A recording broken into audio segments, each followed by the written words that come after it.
When I bought my boat and transported her from the north of England to the south coast, the trailer guide poles scuffed some of the varnish off the rubbing strake. I never really liked the dark colour of the varnish, so I decided to replace it with Deks Olje D1 by Owatrol. It's a deep penetrating protective wood oil and doesn't crack, blister or peel like varnish. For me, it made sense to protect the wooden rubbing strake with oil rather than varnish. A rubbing strake is designed to take impact and protect the fiberglass from damage. The reapplication of varnish requires cutting back all of the old surface with sandpaper before applying fresh coats.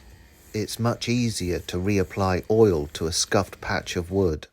You've just got to ensure the surface is clean, then brush on the oil.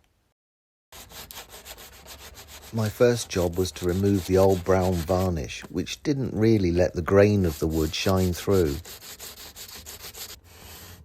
When I said to Jane, "It's a lovely sunny day, let's go to the coast," I don't think she understood what I meant.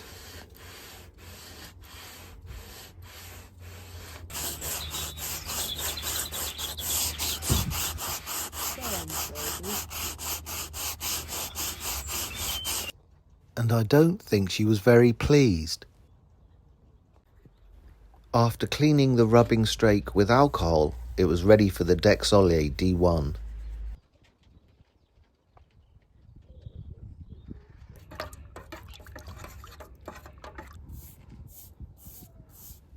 The oil is easy to apply, and each coat should be applied wet on wet.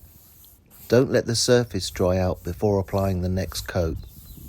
How many coats do you need? Just keep applying the D1 until the wood won't absorb any more. My rubbing strake took 10 coats. The D1 enhanced both the colour and the grain of the wood. The end result looks fantastic.